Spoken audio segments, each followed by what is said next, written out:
Hello everyone, स्वागत है आप सभी का कुणाल टेक्निकल जोन में। मेरा नाम है कुणाल और आज हम प्रस्तुत हुए हैं एक नए इम्पोर्टेंट टॉपिक के साथ जिसका नाम है चार्ज।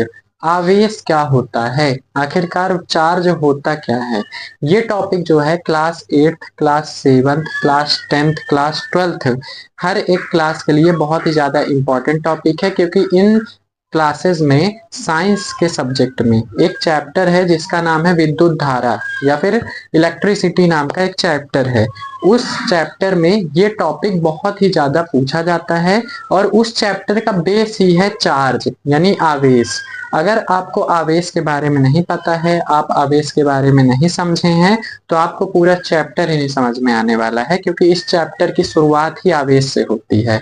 तो इसलिए आज हम इस टॉपिक को लेकर के आए हैं ताकि आपके कॉन्सेप्ट को क्लियर कर पाए। तो बने रहिए हमारे साथ वीडियो के अंत तक ताकि आप इस टॉपिक को क्रिस्टल क्लियर कर पाए। तो चलिए शुरू करते हैं अपने इस अमेजिंग टॉपिक को।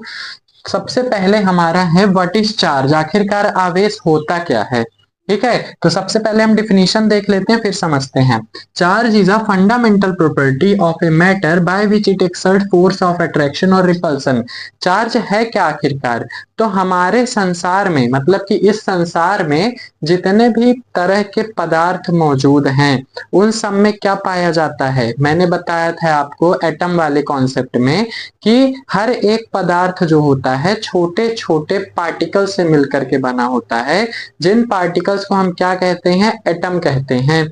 ठीक है, क्या कहते हैं हम, उन पार्टिकल्स को एटम कहते हैं। और उन एटम्स से बने हुए जो हमारे पदार्थ होते हैं वही क्या करते हैं, उनके अंदर एक प्रॉपर्टी होती है आवेश की। जैसे कि हर एक सामान की कुछ ना कुछ प्रॉपर्टी होती है। जैसे कुर्सी की क्या प्रॉपर्टी होती है, चेयर की प्रॉपर्टी, वो सबको बैठाने की प्रॉपर्टी होती है। पंखे की क्या प्रॉपर्टी होती है, सबको हवा देने की प्रॉपर्टी होती है। इस लाइट की क्या प्रॉपर्टी है, रोशनी देना।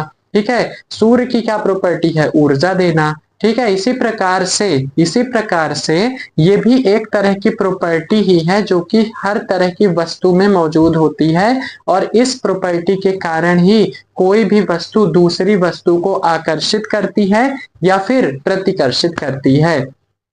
ठीक है, क्या करती है, इस प्रॉपर्टी के कारण क्या होता है कि जिस भी वस्तु में ये प्रॉपर्टी होती है, जिस भी एलिमेंट में, जिस भी सब्सटेंस में, जिस भी पदार्थ में, जिस भी मैटर में ये प्रॉपर्टी होती है चार्ज की, वो पदार्थ के अंदर ये क्षमता होती है कि वो दूसरी वस्तु को अट्रैक्ट कर सके या फिर उसे रिपेल कर सके। अट्रैक्शन और रिपल्सन की प्रॉपर्टी होती है। ठीक है, तो ये है कॉन्सेप्ट हमारा क्या, चार्ज का। चार्ज होता क्या है, चार्ज एक तरह की प्रॉपर्टी है और ये फिजिकल प्रॉपर्टी है। ठीक है, फिजिकल प्रॉपर्टी का मतलब क्या है, इसका वेट भी होता है, चार्ज भी होता है। ठीक है, तो मतलब कि ये एक तरह की फिजिकल प्रॉपर्टी है किसी भी सब्सटेंस की, जिस प्रॉपर्टी के कारण कोई भी सब्सटेंस दूसरे सब्सटेंस को अट्रैक्ट कर सकता है और रिपेल कर सकता है। जैसे कि रियल लाइफ एग्जांपल लें हम अगर, तो जैसे कि कोई गर्ल है। ठीक है, गर्ल के अंदर क्या प्रॉपर्टी होती है कि किसी बॉय को अट्रैक्ट करना, दूसरी गर्ल को रिपेल करना। ये हमारे रियल लाइफ में भी होता है। जैसे कोई कोई बॉय भी होते हैं जो दूसरे गर्ल्स को अट्रैक्ट कर सकते हैं या फिर उन्हें दूसरे बॉयज को रिपेल करते। बॉय बॉय तो एक दूसरे को रिपेल करेंगे ना, प्रतिकर्षित करेंगे, अट्रैक्ट तो करेंगे नहीं। और बॉय और गर्ल क्या करते हैं, एक दूसरे को अट्रैक्ट करते हैं। तो उसी से हम कंपेयर कर सकते हैं इसको, आवेश को, कि चार्ज भी एक तरह की ही प्रॉपर्टी ही है इसी तरह की। और जिस भी सब्सटेंस के अंदर ये प्रॉपर्टी होती है वो सब्सटेंस इस काबिल हो जाता है कि दूसरे सब्सटेंस को अट्रैक्ट कर ले या फिर रिपेल कर ले। इसको हम समझते हैं कुछ एक्सपेरिमेंट के जरिए। ठीक है, हमने क्या लिखा है, एक एक्सपेरिमेंट लिखा है। इस एक्सपेरिमेंट में हमने क्या लिया है, एक हमने ग्लास की रॉड ली है। क्या ली है, ग्लास की रॉड एक ली हुई है और एक सिल्क का कपड़ा लिया हुआ है। ठीक है, कांच की रॉड ली है और सिल्क का कपड़ा लिया हुआ है। इन दोनों में क्या है, ये दोनों ही एक तरह के पदार्थ हैं। ये दोनों ही छोटे छोटे एटम से मिलकर बने होते हैं। और मैंने बताया था कि एटम के अंदर होता है न्यूक्लियस। न्यूक्लियस के अंदर होती हैं दो चीजें, क्या होती हैं, प्रोटॉन और न्यूट्रॉन। ठीक है, प्रोटॉन और न्यूट्रॉन। और इस न्यूक्लियस के चारों ओर चक्कर लगाते हैं कौन, इलेक्ट्रॉन। कौन लगाते हैं चक्कर, इलेक्ट्रॉन लगाते हैं। ठीक है, तो मतलब कि हम क्या कहेंगे कि इस एटम में जितने प्रोटॉन होते हैं उतने ही इलेक्ट्रॉन होते हैं। इसी तरह से इस ग्लास रॉड भी, ये ग्लास रॉड भी एटम से मिलकर के बनी हुई है और इसमें जितने इलेक्ट्रॉन होंगे उतने ही प्रोटॉन होंगे। मैंने माना कि इस ग्लास रॉड में 10 प्रोटॉन हैं और 10 इलेक्ट्रॉन हैं, ठीक है। इसी प्रकार से मैंने एक सिल्क का कपड़ा लिया, सिल्क क्लॉथ लिया, उसमें भी मैंने माना कि इस सिल्क के, ये सिल्क का कपड़ा भी एटम से मिलकर के बना हुआ है और इसमें भी 10 प्रोटॉन है और 10 इलेक्ट्रॉन है, बराबर हैं, ठीक है। मैंने क्या किया, इस सिल्क के कपड़े से इस ग्लास रॉड को रब किया, ठीक है। सिल्क के कपड़े से ग्लास रॉड को मैंने रब किया। रब करने से क्या हुआ, रब करने से क्या हुआ कि इसके कुछ इलेक्ट्रॉन इसमें चले गए। मान लेते हैं कि इसके 2 इलेक्ट्रॉन इसमें चले गए। जब 2 इलेक्ट्रॉन इसके चले गए तो इससे 2 इलेक्ट्रॉन कम हो जाएंगे, इसके पास बचेंगे 8 इलेक्ट्रॉन, और जिसमें चले गए उसके पास 2 इलेक्ट्रॉन बढ़ जाएंगे, ठीक है।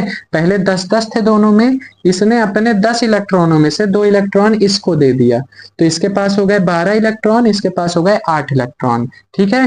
अब अगर हम ध्यान से देखें तो इसका नेट चार्ज कितना आ रहा है, कुल आवेश कितना है इसके अंदर, 10 तो प्रोटॉन है, 8 इलेक्ट्रॉन है। मतलब कि इसमें क्या ज्यादा है, इसमें ज्यादा क्या है, इसमें ज्यादा 2 प्रोटॉन से ज्यादा है, ग्लास रॉड में 2 प्रोटॉन ज्यादा है, तो इसका मतलब कि ये क्या होगा, पॉजिटिवली चार्ज होगा। और इसके अंदर क्या है, इसका नेट चार्ज अगर हम निकालें तो इसमें 2 इलेक्ट्रॉन से ज्यादा हो गए, तो इसका मतलब कि ये क्या होगा, निगेटिवली चार्ज होगा, ठीक है, निगेटिवली चार्ज होगा। ठीक, ये हो गया निगेटिवली चार्ज, ये हो गया पॉजिटिवली चार्ज। इसने क्या किया, अपनी निगेटिविटी को इसको दे दिया, और जिसको दे दिया निगेटिविटी तो वो निगेटिव हो गया, और जिसने दे दी अपनी निगेटिविटी उसके अंदर बची क्या, पॉजिटिविटी। जैसे कि मैं अपनी निगेटिविटी को किसी को दे दूं, मैं ग्लास रॉड हूं, मैंने अपनी निगेटिविटी किसी व्यक्ति को दे दी, ठीक है, मेरे अंदर निगेटिविटी पॉजिटिविटी दोनों बराबर मात्रा में है, ठीक। मैंने अपनी निगेटिविटी दे दी दूसरे को तो मेरे अंदर क्या बचेगी, सिर्फ पॉजिटिविटी बचेगी, और जिसको मैंने अपनी निगेटिविटी दे दी वो क्या हो जाएगा, निगेटिव पर्सन हो जाएगा। इसी प्रकार से यहाँ भी इस ग्लास रॉड ने अपनी निगेटिविटी इसको दे दी तो ये हो गया निगेटिव, ये हो गया निगेटिव, और ये हो गया पॉजिटिव, ठीक है, ये हो गया पॉजिटिव। फिर मैंने यही एक्सपेरिमेंट इसके साथ किया, दूसरी ग्लास रॉड ली, एक और कपड़ा लिया सिल्क का, इन दोनों को भी वही एक्सपेरिमेंट किया, तो इससे भी 2 इलेक्ट्रॉन निकल के इसमें चले गए, तो इसके पास हो गए 12 इलेक्ट्रॉन्स और इसके पास हो गए 8 इलेक्ट्रॉन। कितने इलेक्ट्रॉन, 8 इलेक्ट्रॉन हो गए, ठीक है। तो मतलब कि इसमें पॉजिटिव चार्ज ज्यादा है तो ये हो गया पॉजिटिव पूरी तरह से, इसके अंदर निगेटिव चार्ज ज्यादा है तो ये हो गया निगेटिव, इलेक्ट्रॉन्स ज्यादा है तो निगेटिव, ठीक है। फिर मैंने क्या किया, इन दोनों ग्लास रॉडों को, पॉजिटिव पॉजिटिव को यहां ले आया और दोनों को एक साथ पास में ले गया, इन दोनों रॉड को पास में ले गया, एक दूसरे के पास ले गया। जब मैंने इन दोनों को पास लाया तो मैंने ऑब्जर्व किया ये दोनों ग्लास रॉड एक दूसरे को रिपेल कर रही हैं, यानी प्रतिकर्षित कर रही हैं, दूर भगा रही हैं, ठीक है। तो मुझे इस एक्सपेरिमेंट से क्या पता चला कि जब मैं कोई 2 वस्तु लूंगा और दोनों वस्तु प्लस प्लस चार्ज की होंगी, प्रोटॉन्स ज्यादा होंगे इसमें, ठीक है, प्लस प्लस पॉजिटिवली चार्ज होंगी, तो वो दोनों एक दूसरे को क्या करेंगी, रिपेल करेंगी, ठीक है, रिपेल करेंगी। ये मैंने पहला ऑब्जर्वेशन किया, ठीक है। अब मैं एक और एक्सपेरिमेंट करता हूं इसी से आधारित। तो अब मैं दूसरा एक्सपेरिमेंट करता हूं। पहले एक्सपेरिमेंट में हमने क्या ऑब्जर्व किया कि प्लस प्लस चार्ज एक दूसरे को रिपेल करते हैं, ठीक है। अब हम क्या करते हैं दूसरे एक्सपेरिमेंट में, रॉड बदलते हैं, ग्लास रॉड की जगह हम लेते हैं इबोनाइट रॉड। इबोनाइट रॉड क्या होती है, इबोनाइट रॉड एक रबर की, हार्ड रबर की रॉड होती है जिसमें सल्फर मिला करके इसे बनाया जाता है, और ये रॉड का इस्तेमाल हमारे घरों में बर्तनों के साथ होता है, ठीक है, बर्तनों में इसका इस्तेमाल होता है। तो ये होती है इबोनाइट रॉड। अब इबोनाइट रॉड हमने लिया और हमने क्या किया, इस इबोनाइट रॉड में 10 प्रोटॉन और 10 इलेक्ट्रॉन है। मैंने क्या किया, इबोनाइट रॉड को सिल्क क्लॉथ से क्या किया, रब किया। जब मैंने इबोनाइट रॉड को सिल्क क्लॉथ से रब किया तो मैंने क्या ऑब्जर्व किया कि ग्लास रॉड जो थी अपने 2 इलेक्ट्रॉन दे रही थी सिल्क क्लॉथ को, लेकिन ये जो इबोनाइट रॉड है ना, ये देगी नहीं, लेगी। सिल्क क्लॉथ को जब मैंने रब किया इबोनाइट रॉड से तो इसने क्या किया, सिल्क क्लॉथ से 2 इलेक्ट्रॉन ले लिए, तो इसके पास हो गए 12 इलेक्ट्रॉन।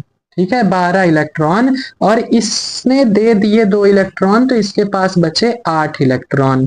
ठीक है, यहां से क्या हमें पता चला कि भाई इलेक्ट्रॉन्स ज्यादा हो गए, इसका मतलब कि ये निगेटिव ज्यादा हो गया। ठीक है, इसने निगेटिविटी ग्रहण कर ली तो ये निगेटिव हो गया, और इसने अपनी निगेटिविटी दे दी तो ये हो गया पॉजिटिव। ठीक है, पॉजिटिव हो गया पूरी तरह से। इसी प्रकार से हमने एक और इबोनाइट रॉड ली और उसे भी सिल्क क्लॉथ से रब किया, सेम ही चीज हुई, 2 इलेक्ट्रॉन इसने ले लिए, तो इसके पास हो गए 8 इलेक्ट्रॉन, 12 इलेक्ट्रॉन हो गए इसके पास, 2 इलेक्ट्रॉन ले लिया तो हो गए 12 इलेक्ट्रॉन्स, और इसने दे दिए तो इसके पास हो गए 8 इलेक्ट्रॉन। तो इसके पास कितने, ये हो गया निगेटिवली चार्ज्ड, पूरी तरह से ज्यादा निगेटिव हो गया, ये हो गया पॉजिटिव। ठीक है, पॉजिटिव हो गया। अब मैंने क्या किया, इस इबोनाइट रॉड को और इस इबोनाइट रॉड को दोनों को मैंने क्या किया, पास ले आया। दोनों इबोनाइट रॉड्स को, ये पहली इबोनाइट रॉड निगेटिव थी, दूसरी भी निगेटिव है, मैंने इन दोनों को क्या किया, पास लाया। जब मैंने इन दोनों को पास लाया तो मैंने ऑब्जर्व किया कि भाई निगेटिव निगेटिव भी एक दूसरे को रिपेल कर रहे हैं। ठीक है, दूर भगा रहे हैं एक दूसरे को, इबोनाइट रॉड दोनों पास आ ही नहीं रही, दूर भाग रही हैं। तो यहां से मुझे क्या पता चला, दूसरा ऑब्जर्वेशन, कि निगेटिव निगेटिव भी एक दूसरे को रिपेल करेंगे। वहां फर्स्ट एक्सपेरिमेंट में पॉजिटिव पॉजिटिव एक दूसरे को रिपेल कर रहे थे, यहाँ निगेटिव निगेटिव भी एक दूसरे को रिपेल कर रहे हैं। फिर हमने क्या किया, एक और ऑब्जर्वेशन किया, एक और ऑब्जर्वेशन मैंने की, और नेक्स्ट एक्सपेरिमेंट में मैंने क्या ऑब्जर्व किया, नेक्स्ट एक्सपेरिमेंट में मैंने क्या लिया, एक इबोनाइट रॉड ली, एक ग्लास रॉड ली। ठीक है, इबोनाइट रॉड को मैंने क्या किया, सिल्क क्लॉथ से रब किया, सिल्क क्लॉथ से मैंने रब किया। जब मैंने इसे रब किया तो मुझे क्या पता चला कि इसने 2 इलेक्ट्रॉन इससे ले लिए, तो ये हो गया निगेटिवली चार्ज्ड, क्योंकि इबोनाइट रॉड इलेक्ट्रॉन्स को लेता है, तो ये हो गया निगेटिवली चार्ज्ड, ये हो गया पॉजिटिवली चार्ज्ड। फिर मैंने ग्लास रॉड को सिल्क क्लॉथ से रब किया, तो मुझे क्या पता चला कि इसने क्या किया, इसके पास 10 इलेक्ट्रॉन थे, तो 2 इसने दे दिए, तो इसके पास कितने बचे, 8 इलेक्ट्रॉन्स, और इसके पास कितने हो गए, इसके पास हो गए 12 इलेक्ट्रॉन्स। ठीक है, 12 इलेक्ट्रॉन्स, तो ये हो गया निगेटिवली चार्ज, पूरी तरह से निगेटिवली चार्ज। ठीक, तो ये हो गया निगेटिवली चार्ज, ये हो गया पॉजिटिवली चार्ज। फिर मैंने क्या किया, इस इबोनाइट रॉड को और इस ग्लास रॉड को दोनों को पास लाया। जब मैंने इबोनाइट रॉड और ग्लास रॉड को दोनों को पास लाया, पॉजिटिव और निगेटिव को पास लाया, तो मैंने देखा कि ये दोनों एक दूसरे को अट्रैक्ट कर रहे हैं। क्या कर रहे हैं, अट्रैक्ट कर रहे हैं। तो मुझे क्या पता चला कि भाई जब चार्ज सेम सेम होगा तो क्या करेंगे, ये दोनों एक दूसरे को रिपेल करेंगे, और जब चार्ज अपोजिट होगा तो क्या करेंगे, अट्रैक्ट करेंगे एक दूसरे को।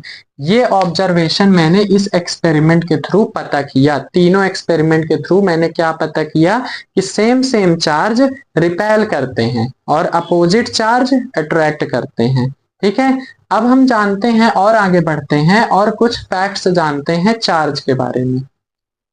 तो हमने जो 3 एक्सपेरिमेंट किए उससे हमें क्या रिजल्ट मिला, कि हमने ये पता किया कि जब प्लस प्लस पास आएंगे तो एक दूसरे को क्या करेंगे, रिपेल करेंगे। माइनस माइनस जब पास आएंगे तो एक दूसरे को क्या करेंगे, रिपेल करेंगे, दूर भागेंगे। और जब प्लस माइनस एक दूसरे के पास आएंगे तब ये दोनों क्या करेंगे, एक दूसरे को अट्रैक्ट करते हैं। यानी कि जब सेम चार्जेस होंगे तो एक दूसरे को क्या करेंगे, रिपेल, और जब अपोजिट चार्जेस होंगे तो एक दूसरे को क्या करेंगे, अट्रैक्ट करेंगे। ठीक है, फिर चार्ज क्या है, एक तरह की स्केलर क्वांटिटी है, इसकी सिर्फ मैग्नीट्यूड होता है, कोई दिशा नहीं होती है, ओनली परिमाण होता है। ठीक है, it is represented by Q, इसे कैपिटल क्यू से प्रेजेंट किया जाता है। It's SI unit is coulomb, इसकी जो एसआई यूनिट होती है कूलॉम्ब में इसे नापते हैं। ठीक है, 1 कूलॉम्ब, 2 कूलॉम्ब, 3 कूलॉम्ब चार्ज को नापा जाता है। Its formula is Q is equal to, यानी Q बराबर NE इसका फार्मूला होता है। इसका मतलब ये होता है कि किसी भी ऑब्जेक्ट, किसी भी सब्सटेंस के अंदर जो नंबर ऑफ इलेक्ट्रॉन्स होंगे वो इंटीजर नंबर में होंगे। ठीक है, इंटीजर नंबर में होंगे, वो कभी भी डेसिमल नंबर में नहीं होंगे। कभी भी इलेक्ट्रॉन 1.5 2.5 इलेक्ट्रॉन्स नहीं हो सकते। या तो एक होंगे इलेक्ट्रॉन, या तो 2 इलेक्ट्रॉन होगा, 3 इलेक्ट्रॉन होगा, 4 इलेक्ट्रॉन होगा, ऐसे इलेक्ट्रॉन्स होंगे। कभी भी डेसिमल नंबर में इलेक्ट्रॉन्स नहीं होते हैं। ठीक है, यहाँ पास n जो है वो नंबर ऑफ इलेक्ट्रॉन्स रिप्रेजेंट करता है और ये जो है चार्ज ऑफ इलेक्ट्रॉन्स को रिप्रेजेंट करता है। ठीक है, अब ये चार्ज जो है इलेक्ट्रॉन और प्रोटॉन के कारण से उत्पन्न होता है, तो इलेक्ट्रॉन और प्रोटॉन के बारे में भी हमें पता होना चाहिए। एक इलेक्ट्रॉन का जो चार्ज होता है वो होता है -1.6 इंटू 10 की पावर -19 कूलम्ब, और एक प्रोटॉन में जो चार्ज होता है वो होता है +1.6 इंटू 10 की पावर -19 कूलम्ब। एक इलेक्ट्रॉन का जो मास होता है वो होता है 9.1 इंटू 10 की पावर -31 kg, और एक प्रोटॉन का जो चार्ज होता है वो होता है 1.67 इंटू 10 की पावर -27 kg। ठीक है, ये था हमारा टॉपिक जिसमें हमने समझा कि आखिरकार चार्ज होता क्या है, कैसे एक्ट करता है, कैसे रिएक्ट करता है, क्या डिफिनीशन है, क्या यूनिट है इसकी, किस तरह की क्वांटिटी है ये, क्या फार्मूला होता है इसका। ठीक है, ये चीज हमने समझी और अच्छे से समझी। आई होप आपको ये वीडियो पसंद आया होगा, ये कॉन्सेप्ट आपको अच्छे से समझ आया होगा। अगर आपको ये वीडियो पसंद आ रहे हो तो कृपया इसको लाइक करिए और हमारे चैनल को सब्सक्राइब करिए। मिलते हैं नेक्स्ट वीडियो में एक नए अमेजिंग टॉपिक के साथ, तब तक के लिए थैंक यू।